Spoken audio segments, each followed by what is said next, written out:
श्रीराम, मी वंशू Akolkar finally परत आलो. असं सध्या सगळ्या व्हिडिओजला म्हणायला लागतंय, पण काय करणार. तुम्ही म्हणाल हा गायब कुठं होता, तर मी बिग बॉस OTT सीझन 3 चा एपिसोड बघण्यामध्ये व्यस्त होतो. तुम्ही म्हणाल हा काय फॅन बिन झालाय का OTT सीझन 3 चा, तर नाही, मी त्यांना रोस्ट करण्यासाठी ते बिग बॉस बघत होतो. त्यात पहिले तर व्हिडिओ पुढे जाण्याच्या आधी इंडियाने वर्ल्ड कप मारलाय त्याच्याबद्दल सगळ्यांचं एकदम हार्दिक अभिनंदन. पण अशा सिच्युएशन मध्ये पण काही लोक धोनी वर्सेस शर्मा करताय. हे लॉकडाऊनचे IPL किड्स आहे ना, कधी सुधारायचे नाही. आयची त्यात हलाला कसं काय बोलला, चाल.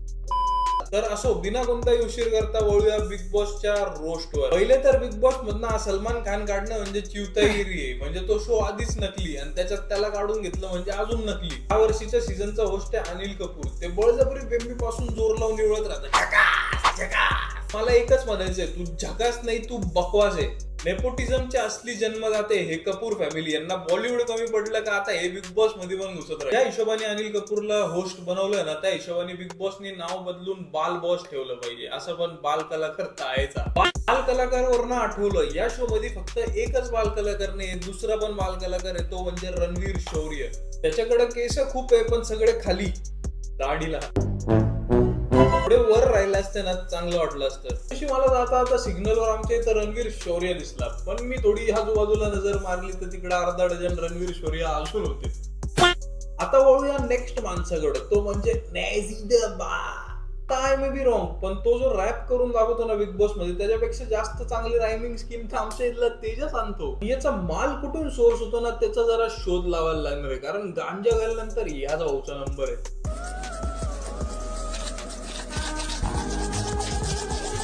नेझीने त्या पाकिस्तानी रॅपरच्या बोट केलं, तर त्यांनी याच्यावर पूर्ण मजबूत डिस्ट्रॅक्ट बनवून टाकला. त्याला रिप्लाय म्हणून नेझी जे हगलाय ना, बाबा शी.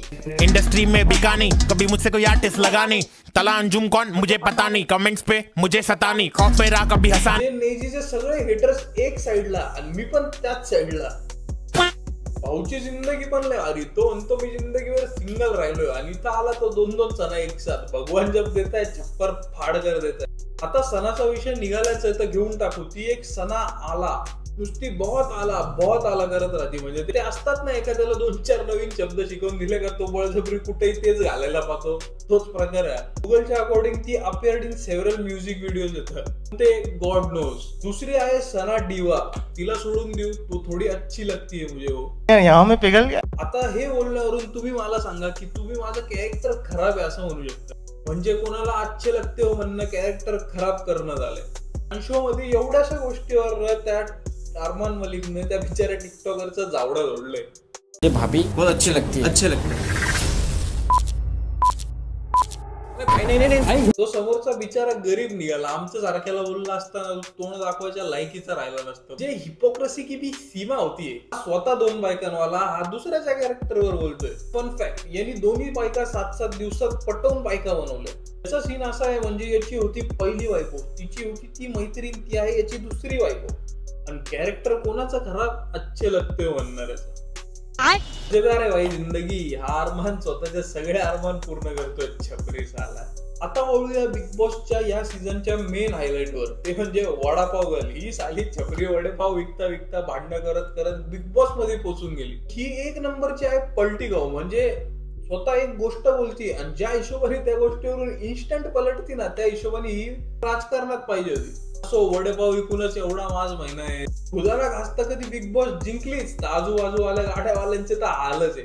आजकालच्या या कंडिशन मध्ये चाललं काय मला तेच समजेना नेमकं. म्हणजे शिक्षण घेणारे, डिग्र्या घेणारे हे सगळे चिवतही झाले, आणि असले वडेपाव विकून भांडणं करणारे, तो छपरी केस बिस थूक टाकणारा त्या चहा मध्ये डॉली चायवाला, हे साले छपरीगिरी करू फार डिग्र्यांवर मुतायला लागले आमच्या. का देवा का? अजून पण याच्यात कंटेस्टंट्स आहेत 2-4. तसं कटारिया म्हणजे पूर्ण एल्विसची सस्ती कॉपी बोलून आलाय. कटारियाचं जे बोलणं आणि जे वागणं आहे ना, ते त्याच्या पर्सनॅलिटीच्या हिशोबाने थोडं जास्त होतं. असं नाही वाटत का तुम्हाला? की तुम्ही म्हणाला आता हे तर अर्धेच कंटेस्टंट झाले, सगळे का नाही? कारण ते जे राहिलेले अर्धे ते असून नसल्यासारखे. आणि ती एक गावाकडची, ती आली का मी टीव्ही म्यूट करून टाकतो, त्याच्यामुळे तिचं आपल्याला काय माहित नाही. बस पुरा बिग बॉस पुराण, कारण याच्यापेक्षा जास्त बिग बॉस गाताना आम्ही तुम्हाला ऐकवू शकतो ना, माझी बोलण्याची हिंमत आहे, नाही तर माझ्या जुबानवर जुलूम होऊन जाईल. तर भेटूया पुढच्या व्हिडिओमध्ये. व्हिडिओ इतका बघितला असेल तर लाईक करा, कमेंट करा, शेअर करा आणि चॅनलला सबस्क्राईब करायला विसरू नका. पुढच्या व्हिडिओमध्ये लवकरच नक्की भेटू, लवकरच.